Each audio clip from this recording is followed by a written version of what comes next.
Hello everyone, exercise 5.1 question number 1 fourth part. देखिए question 1 fourth part में क्या situation है।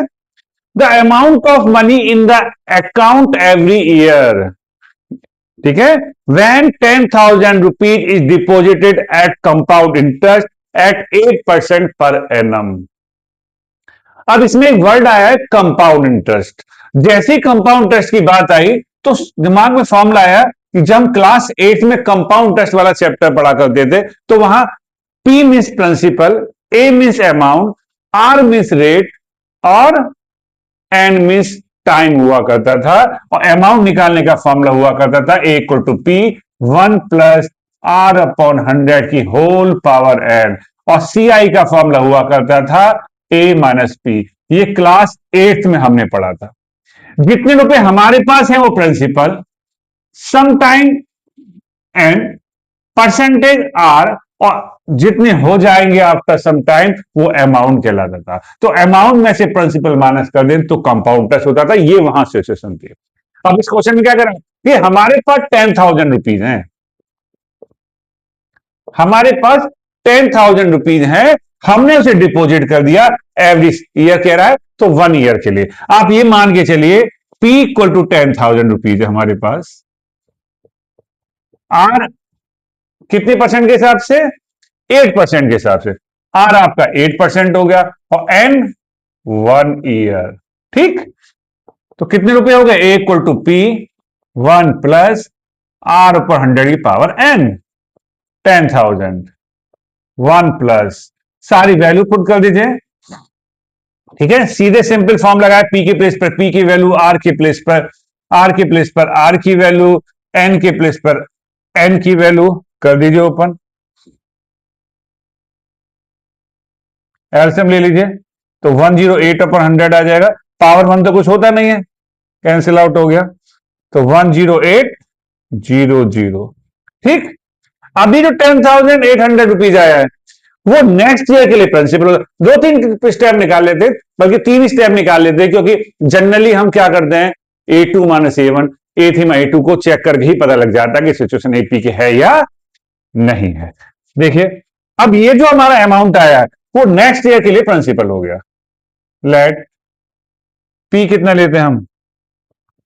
10,800। R वही अपना सेम से परसेंटेज लग रहा है, एवरी ईयर कह रहा तो एन फिर 1 ईयर लेंगे। ठीक, आप फिर निकाल लीजिए यही same formula, A equal to P 1 plus, अब P के प्लेस पर क्या आएगा? 10,800। R आपका हो गया 8 एन फिर 1 ईयर। एलसीएम ले लीजिए 100 तो आपका यही आ जाएगा, फिर कैंसिल आउट हो गया। 108 की मल्टीप्लाई 108 में करेंगे तो ये आ जाएगा आपका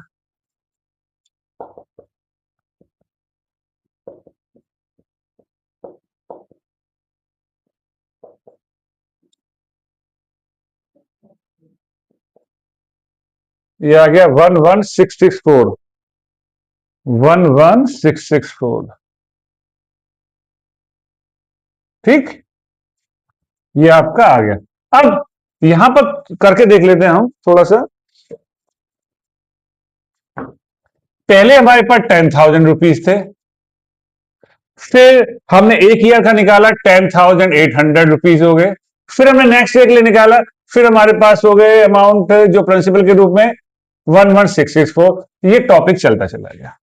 ठीक, पहले हमने डिपॉजिट 10,000, फिर 1 ईयर के साथ कंपाउंड इंटरेस्ट निकाला, फिर हमारे पास रुपीज हो गए 10,800। नेक्स्ट ईयर के लिए फिर अमाउंट को आया था, हमने नेक्स्ट ईयर से प्रिंसिपल मान लिया, फिर निकाला। हमने सिर्फ 3 स्टेप निकाली है, ये A1 है, ये A2 है, ये A3। आगे भी आप निकालना चाहे निकाल सकते हैं। हमने A2 माइनस A1 लिया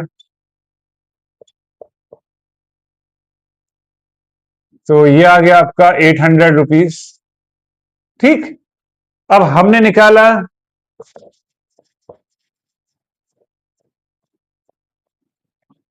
फिर हमने लिया A3 माइनस A2,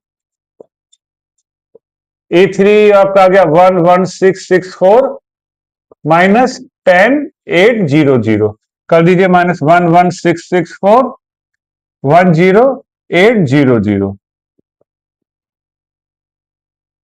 तो ये आपका आ गया 864। ठीक है, 864 आ गया ना। अब ये 800 सेम अमाउंट तो आया नहीं, सेम डिफरेंस तो आया नहीं, तो क्या लिखेंगे कि we see that since common difference are not same, so given situation is not in AP, ये सिचुएशन एपी की नहीं होगी, है ना। समझ में आ गया। तो ध्यान से करिएगा, प्रैक्टिस करिए, ठीक है। तो बने रहिए हमारे साथ। Thank you.